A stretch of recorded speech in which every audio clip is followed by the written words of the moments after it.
guys, let's hold on for a second here. Do you realize when they got crushed by Tampa in Super Bowl 55 that they won 2 of the next 3 Super Bowls? Yeah. Right? Like, just keep that in mind.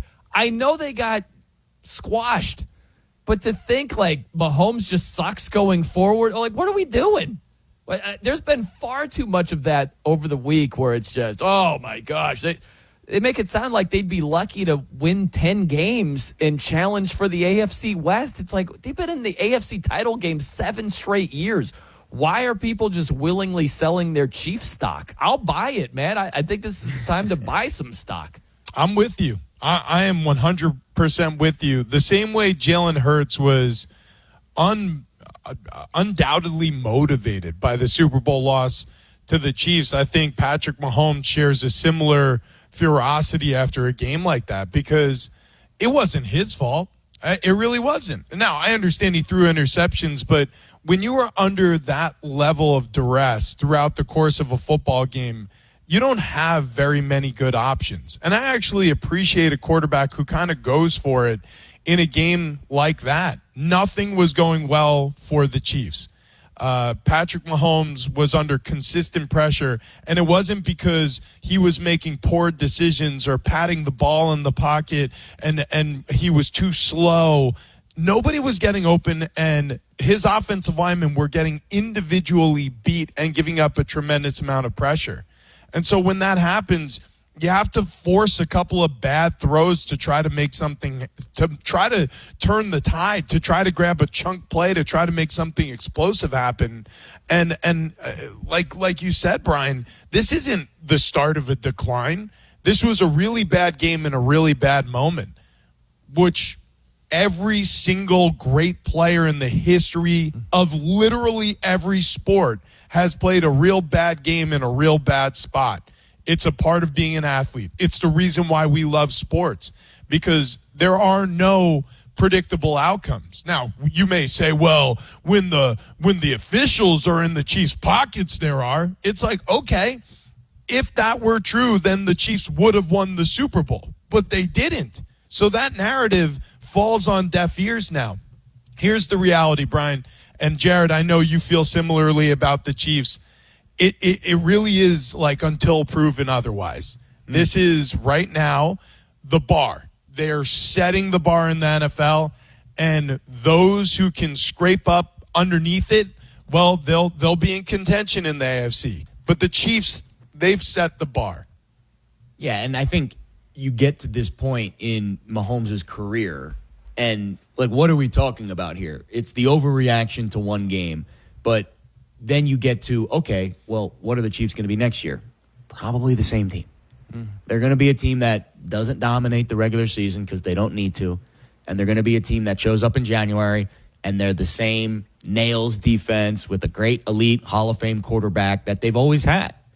And I think the overreaction is just the natural ebbs and flows of, again, our sports media landscape, which is there's never any in between. It's either all to one side or all to the other side. Like, you can't just objectively look at a game and say, yeah, the Eagles were better.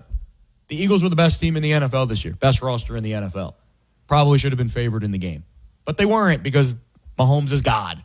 And nobody, if you think BetMGM made a lot of money on the game from if the Eagles were a dog, imagine if the Chiefs were the dog, how much more money would have come in on Kansas City. BetMGM actually did y'all a favor keeping Kansas City favored in the game, because I can't imagine the overflow of money if Philly would have been the favorite. But I like Brian, I just think this is par for the course for our media landscape. Like, we just don't know how to react. It's always an overreaction. And I think the reaction to what we saw Sunday, the Eagles were better than the Chiefs, but it doesn't mean the Chiefs are worse than the Texans or the Bills. I mean, if you line those teams up tomorrow and it was Chiefs, Bills again in the AFC title game, I'd bet Kansas City again, and they'd probably win again. Yeah. Well, yeah, and think if they played the Super Bowl 10 times between the Chiefs and the Eagles, do you think it would have gone the same way? Like, the Eagles smack them around I don't think so. I think more often than not, the Eagles would have won. I don't know about 40-22. Right. Exactly. Like maybe they win 6 out of 10. Maybe they go 6-4. But of those 5 other wins, if that's the number, they're not boat racing them. I just don't think it would be a consistent trend. But I also look at other teams, like take the Chiefs out of it. Think about the Broncos. Remember when the Broncos lost 43-8 in the Super Bowl? They won the Super Bowl 2 years later. You know what I mean? Like, they had a good roster. And you look at the Chiefs roster, you get Rashee Rice back. You got Rashee Rice matched with Xavier Worthy. That's pretty good. You need a left tackle so Joe Tooney can kick down to guard, his natural position. You can run the ball more effectively. But defensively, you've got Chris Jones, Trent McDuffie, you got Spags. You got a lot to work with. You just can't lose sight of that. I also think about this. It's an honest question. Does your top 10 quarterback list begin with Mahomes right now? Because mine still does. You're Absolutely. Right. So you got the best quarterback in the league. Yeah, he came off an all-time stinker, but you're going to sell your stock with the best quarterback in the league matched with Andy Reid and a legit roster. Okay. It's not the time to sell. What do you guys think about Travis Kelce? Is he done? He's got until March 14th. He's got 1 month to decide if he's going to play next season. Does he run it back? I think he will. Because I think Kansas City, to really finish off the point you just made about the Chiefs, I think the Kansas City Chiefs campaign at the top of the NFL isn't even close to being finished. And so Travis Kelce, if he feels like he's got any tread left on the tire, you got to stick this out. I mean, he's got another year on the contract. He is one of the most talented and devastatingly effective players when he's playing well. This season was a down year. Does he want to finish on a dour note? I don't think so. I think the competitive nature of most athletes, but especially football players, is going to fuel him for one last offseason. And there's also somewhat of a springboard, right, that you're looking for when you're finishing your career and you're moving headlong into the next. That off ramp can be long. Tom Brady, for example, after a career of greatness in the NFL, it didn't feel like he came to the end as smoothly as people thought he would. Like there was some speculation he would retire. There was a retirement announcement, and then he came out of retirement to play one more season, and then it sounded like he was going to get right into the booth broadcasting, and he ended up taking a year and collecting himself before getting it to work with Fox. So I don't think he seems ready yet to me to move on from the game and move on to the rest of his life, whatever that'll look like. So yeah, I think Kelce will be back. I don't know. I mean, I think there's a lot of physical limitations at this point, and he's owed $17 million next year in guaranteed money. Like that's a lot. And I think that's going to be the question that the Chiefs have, because they do have some retooling to do. And maybe they ask him to restructure and they get something a little bit cheaper. It sounded like, and I know they played the clip during our commercials of the New Heights where he was kind of talking about, I think it was on Dan Patrick's show. It sounded like he had a lot of things to work through still. So, and again, I don't know what the answer is. I don't know what he's thinking. I think he has such a bright media career in front of him.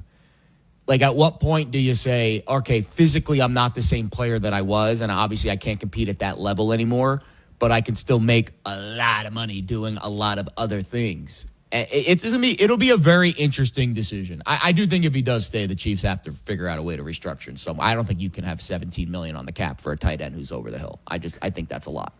I hear both of you, and it's interesting because, look, man, the timing of this conversation, you got to take into account. It reminds me a lot of his old teammate. Reminds me a lot of Tyreek Hill. Remember after Week 18, Dolphins lose to the Jets. Tyler Huntley can't throw the ball to Tyreek at all. They missed the playoffs, and Tyreek's like, I got to get out of here, man. Right? And then you give it a couple of weeks, and he's like, nah, I kind of like Miami. I don't, know. And so with Travis Kelce, it'd be like going to the gym for at least a week straight and having these grueling workouts. And then on the final day, someone sticks a microphone in your face and says, "Hey, how do you feel right now?" And you're just like, "I'm spent, man. Gosh, everything hurts, everything aches." I guarantee that's how Travis Kelce feels right now. And he did mention that it's tough when he's not able to do the things that he once was able to do. And that might be the honest reality where he does walk away because he's not the same player anymore. But I also think the timing of when he's making these comments, you give it a month, It's fair. and that might change a lot of what he thinks, where you got to gear up big time. That's a huge commitment to play one more year. But he might say, "I'm up for it, and I don't want to go out like that. I want to have one more year here." I would not be surprised at all if he comes back. I wouldn't be surprised either way. Agreed. But I think if you give it 3-4 weeks, I think your perspective changes a lot. The Travis Kelce conversation is a difficult one because you have to start bringing up almost the mortality of an athlete. You die 2 deaths when you're an athlete. And when you've tasted greatness like Travis Kelce has gotten to enjoy over the course of his illustrious career, yeah, there may be great things waiting for him in the wings. And the postscript of his career in the NFL will parlay nicely into a media career. But there is nothing like putting on the shoulder pads and pulling the jersey over those shoulder pads and belting up the chin strap and going out there with your brothers who you forged a bond with over years and toil and fighting for each other. It's the greatest part of the game. It's the part of the game that I miss the most, is the camaraderie and the laughter and the kinship and the family. You are leaving your family behind when you lay down the sword for good. That's a really, really hard decision to make. And that's the reason why there's a lot of tears and a lot of second thoughts when great players especially are mulling retirement. Yeah, it's well said. And again, Really I can't obviously speak to that because other than my high school jersey, I can't really relate too much. But think about that, right, Jared? That feeling of it's over, right? Oh, I remember. Think if you're still playing at a high level, which Kelce is, not the same level, but still a high level. Yeah. And he's still got something left in the tank, and you're making the decision to walk away from all of that. That's really difficult. Here's my follow-up. Do you think his relationship with his brother and how his brother handled, because let's be honest, I think a lot of people thought Jason might come back one more year, and he decided not to. Do you think that situation plays a factor? Like, hey, Jason, maybe left a year or two, and think about it, he left and the Eagles won the Super Bowl 2 years later. Like, do you think that decision affects Travis's decision at all? It does. But also, exactly what you just said, Jared, that part of the conversation is going to come up too, because he's going to talk to his brother, Jason. They're close. I mean, they speak to each other, and I understand, like, some of it's a business relationship, right? They're doing a podcast together. But when like us, right? You're on this radio show, but because we're partners on air, we've become friends. Well, these guys are partners for life. They're brothers. Yeah. And then they have this great excuse of doing this podcast together to stay in better touch than most siblings. And I guarantee he's bouncing things off of, hey, Jay, how did it feel watching your team win the Super Bowl this year? Right. And, and when you start peeling back the layers of that, and, man, I got to tell you, Travis, that was tough. I wish I was out there still fighting with them. And who knows? And maybe Jason's in a better headspace of that. Maybe he's 100% over it. He's happy with this next evolution of his media career now, and he's having fabulous success, and he deserves it because he's a supremely entertaining guy and a really talented orator. Yep. But, and it's a big but, there is nothing that compares to the adrenaline rush you get when you achieve with a group of men that you've been fighting with for, and obviously making a lot of sacrifices to do that. It's a whole different thing. So I'm very curious about that conversation that Travis and Jace are going to have, Jared. I think it's an important piece of this puzzle. I agree. Yeah. Yeah. Last thing I'll say about it is, for anybody who's saying, hey, all these media, the opportunities that will come his way, they're still going to be there. Yeah. If he decides to play one more year, it's not like that just goes away. And look, I know the last 2 games, the Super Bowl against the Eagles, the game against the Bills, he didn't do much of anything. But the first game of the playoffs, 7 catches for $117 and a touchdown against the Texans. You know what I mean? Like, I think we're used to Kelsey playing at such a high level that we freak out a little bit too much when he has a down game or two, or it's like, this guy's washed. That goes back to the Mahomes discussion that we just had. Like, it's like one bad data point. It's over. It's done. Pack it up. Yeah, the guy can still play. What do you say, real fast? Jared coming back or retiring? What do you say? I think he's retiring. What do you say, Rich? Coming back? I think he'll come back. I think he's coming back, but we'll see. Friendly. Maybe go on tour with Taylor for a few months and see how you feel after that. I don't even know if they're on tour, frankly. Yeah. Maybe so. All right, we got Rich Ornberger, Penn State All-American, Jared Smith, FSR betting analyst. I'm Brian Noe. Use code COUNTDOWN at BetMGM and receive up to $1,500 back in bonus bets if you don't win your first bet. When you register with BetMGM, you'll get instant access to a variety of parlay selection features, live betting options, signature bets, and the best daily promotions in the business. Again, use code COUNTDOWN, and you'll get up to $1,500 back in bonus bets if you don't win your first bet. All right, coming up next, if you miss football season like we do, well, this team kind of plays football on the basketball court. We'll dive into that coming up. It's Fox Sports Radio's Countdown, presented by BetMGM. Yeah. We have all the NBA you can handle. Yeah. The NBA. Good. When it happens on the court, we're talking about it. And when it's off the court, I don't know that you can put him back on the court again. We're talking about that too. The Lakers, on the other hand. It's your NBA coverage on Fox Sports Radio. Hey, college hoops fans, come see what's new for basketball season at BetMGM. Score bigger when you win with boost tokens, odds boost tokens, and more.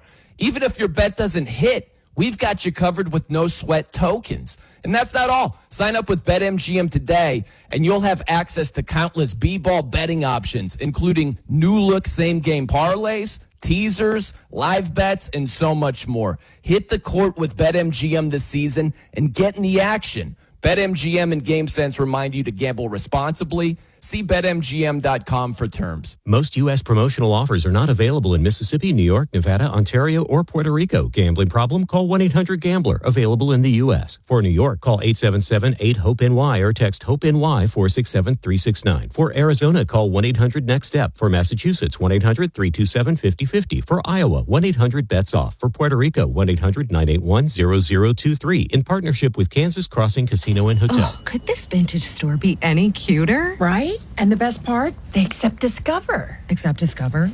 In a little place like this? I don't think so, Jennifer. Oh, yeah, huh? Discover's accepted where I like to shop. Come on, baby, get with the times. Right. So we shouldn't get the parachute pants? These are making a comeback. I think. Discover is accepted at 99% of places that take credit cards nationwide.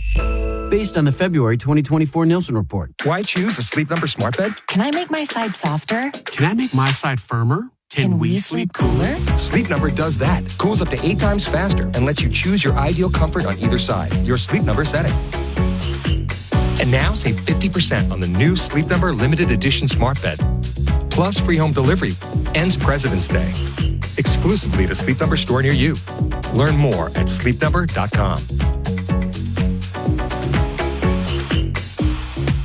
Hey, Mom, I've been meaning to talk to you about some new COVID information I saw online. I read that black folks like us with certain conditions like diabetes, heart disease, mental health conditions, or being 50 and older, like you, are at high risk. Boy, you sound like a commercial. I'm just saying. I know you love your ginger teas and essential oils, but remember, there are treatment options for COVID-19. I promise if I get sick again, I'll call my doctor to ask about my options. Visit WeTalkWeRise.com to learn more. Brought to you by Pfizer. Get in the zone, AutoZone. Welcome to AutoZone. What are you working on today? I think my battery's dead. With free battery testing and charging, we can help you get back on the road. Get in the zone, AutoZone. So what if I need a new one? we have the right Duralast battery for you, only at AutoZone. Get in the zone. AutoZone. And what about my old battery? We can recycle it right here at America's #1 battery destination. Get in the zone. AutoZone. Restrictions apply. Hey, this is Jamie Loftus, and this is my new weekly show, 16th Minute of Fame, the podcast where every episode I take a closer look at an internet character of the day. Who were they? What made them so notorious? How did the internet, or sometimes the algorithm, choose them? And what does a person do when they're suddenly confronted with more attention than the human psyche can handle? Take The Dress, a story that went uber viral in early 2015 in spite of being, well, kind of a boring optical illusion. A mother of the bride in Scotland took a picture of a dress she was thinking about wearing to her daughter's wedding. But she saw the dress as blue with black lace, and her daughter saw it as white with gold lace. One BuzzFeed post later, every single person on the internet was talking about the dress. But to me, the dress is a story about the last couple of months when the internet was still sort of fun. It was shortly before the stories that spread across the internet stopped being driven by exploited millennials with useless arts degrees and started being decided by algorithms hell-bent on growing internet usership at all costs. And on a long enough timeline, the story of the dress is one entangled with abuse and media exploitation. Internet history is a tricky thing to be invested in. It feels like every time a bad with business billionaire buys up another platform, history starts being erased. With the team at Cool Zone Media, we're taking these characters' 16th minute of fame to see what their moment meant to them and what it says about us. Listen on America's #1 podcast network, iHeart. Open your free iHeart app and listen now. The free iHeartRadio app is #1 for music, radio, and podcasts all in one. Discover a new podcast from our library of hundreds of thousands of titles. Here's an iHeartRadio podcast preview. Coming into the 1988 Olympic Games in Seoul, South Korea, the United States had compiled an astonishing 71-1 record in men's basketball. Basketball was our game, and in no other venue was that so apparent as in the Olympics. But that year was different. While the rest of the world, who had been learning the game from the Americans, were sending their best players, the American team, made up of all college players, struggled to an embarrassing bronze medal finish. That was the last time we sent our boys. Now it was time to send our men. Larry Bird, Scottie Pippen, Michael Jordan, Karl Malone, John Stockton, Chris Mullin, Charles Barkley, Irvin Magic Johnson.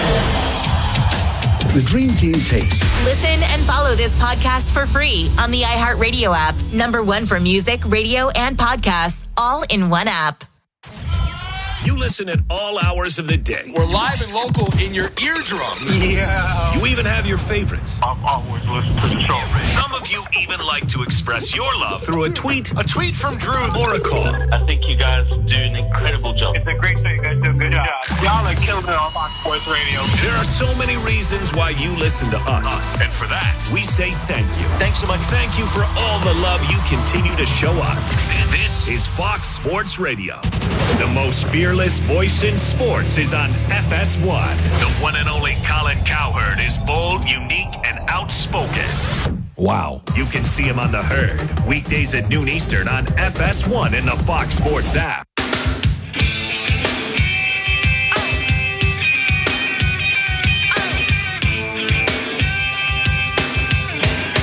It is Fox Sports Radio's Countdown, presented by BetMGM. Come see what's new for basketball season at BetMGM. Score bigger when you win with boost tokens, odds boost tokens, and more. Even if your bet doesn't hit, we've got you covered with no sweat tokens.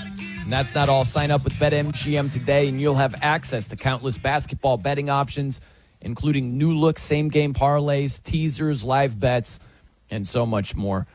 Okay, we miss football, but there's a basketball team that kind of plays like a football team. That would be your Houston Cougars, right? Yep. Man, they play a physical style of basketball on the road at Arizona today.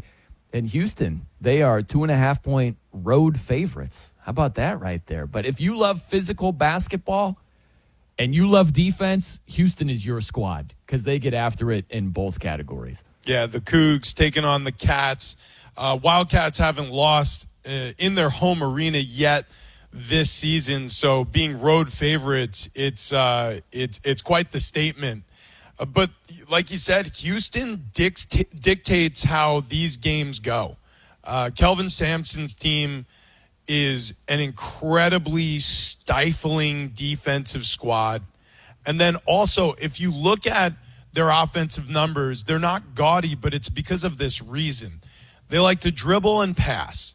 They really like to take their time. They choose their shots. They find the open man, and they will slow a game down. It's just like think about any team in the NFL with a great run game, right? With a great ground game. What do they want to do? They want to get an early lead, and then they want to take the air out of the football. They want to run it. They want to have, these 16-play drives where it's, 3 or 4 yards at a time, maybe a couple of explosive plays, but they're just going to grind you down. And that is exactly what this Houston Cougars team does on a basketball court. And it is a very different way of playing basketball, especially in today's game where you see a lot of high-flying offenses, a lot of tempo, a lot of three-point perimeter shooting. That is not what Houston does. They play stifling defense, and they slow the game down on the offensive side of the court. Yeah, Houston being a road favorite here, I think, kind of speaks to the prowess that the market gives them. Zona coming off a really bad loss to Kansas State. Caleb Love was just non-existent. Zona's had a really up and down year. Non-conference, not so great. They were 6-5. They got blown out by Duke at home. They blew a 14-point lead to UCLA, lost at Wisconsin, allowed 103 points and 47 free throw attempts in that game. Can we get that kind of game today between Wisconsin and Purdue since we're on the over? Lost to West Virginia in overtime. That was when Tucker DeVries was still healthy. So